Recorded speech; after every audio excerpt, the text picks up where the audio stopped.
మిథున రాశి వారికి ఈ వారం మిశ్రమ ఫలితాలు గోచరిస్తుంది. సప్తమ దశమాధిపతి అయిన గురువు ద్వితీయ స్థానంలో ఉన్నారు. షష్టమ లాభాధిపతి అయిన కుజుడు జన్మరాశిలో ఉన్నారు. వ్యయాధిపతి పంచమాధిపతి శుక్రుడు చతుర్థ స్థానంలో ఉన్నారు, నిలిచిబడి ఉన్నారు. వ్యయ ప్రయాసాలతో కానీ ఏ పని పూర్తి కాదు. ఒక పని పూర్తి అవుతుంది, మీకు బాగుంది అని అనుకునే టైంకి ఏదో ఒక పని రావడం, ఏదో ఖర్చులు రావడం, వచ్చిన ధనాన్ని ఏదో విధంగా ఖర్చు అయ్యే అవకాశం గోచరిస్తుంది. ధనాన్ని ఎంత సేవింగ్ చేసుకోవడం వల్ల అంత మంచి ఫలితాలు సంప్రాప్తిస్తుంది. ఆరోగ్యరీత్యా వృత్తిరీత్యా కొంత సానుకూలంగానే ఉంటుంది.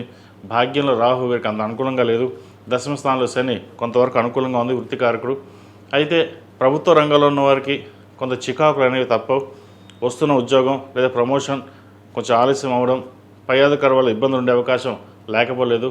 ప్రతిదీ సూక్ష్మంగా ఆలోచించి ముందుకు వెళ్ళాలి. కొన్ని వ్యవహారాల్లో మీకు మీరుగానే నిర్ణయాలు తీసుకోవడం వల్ల లాభపడతారు. స్నేహితుల సలహాలు, బయట వాళ్ళ సలహాలు తీసుకోవడం వల్ల నష్టపోయే అవకాశం లేకపోలేదు. కుటుంబ పరంగా చిన్న చికాకులు ఉంటాయి. మాతృ సంబంధించిన వారి ఆరోగ్యం పట్ల కొన్ని జాగ్రత్తలు తీసుకోవడం తప్పనిసరి.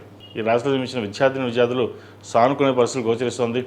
వైద్యవృత్తిలో ఉన్న వారికి, చార్టెడ్ అకౌంట్స్, సివిల్ ఇంజనీర్ ఉన్న వారికి, ఫ్యాషన్ డిజైనింగ్, ఆర్టిఫిషియల్ ఈ రంగాల్లో ఉన్న వారికి కాలం అనుకూలంగా ఉంది. రియల్ ఎస్టేట్ రంగాల్లో ఉన్న వారికి మధ్యస్థ ఫలితాలు గోచరిస్తుంది. దూర విద్య సంబంధించిన విషయ వ్యవహారాలు ఏవైతే ఉన్నాయో అవి కొంత నత్తనడగా ఉండడం, విద్యలో కొన్ని ఆటంకాలు వచ్చే అవకాశాలు లేకపోలేదు. ప్రతిదీ ఆలోచించి నిర్ణయాలు తీసుకోండి, భవిష్యత్తు బాగుంటుంది.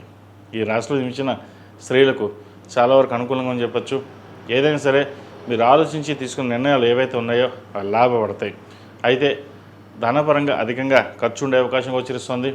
డబ్బుని జాగ్రత్తపరచుకోవడం, కొన్ని డబ్బులు పోవడం కానీ, బంగారం పోవడం కానీ జరిగే అవకాశం గోచరిస్తుంది.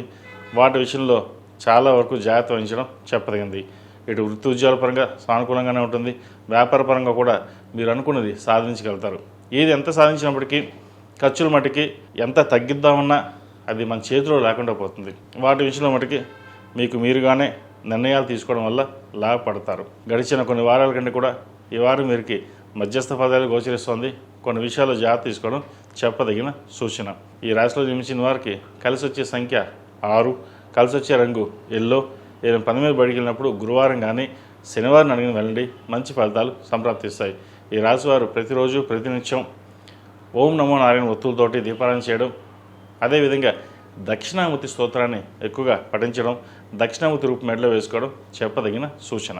ఈ పూజస్టోర్.in పసుపు కుంకుమ నుంచి దేవత విగ్రహాల దాకా అన్ని రకాల పూజలు, వ్రతాలు, గృహప్రవేశం, హోమాది శుభకార్యాలకు కావలసిన పూజా సామాగ్రి అంతా ఒక్కొక్క క్లిక్ తోనే మీ ఇంటి వద్దనే పొందండి. ఈ పూజస్టోర్.in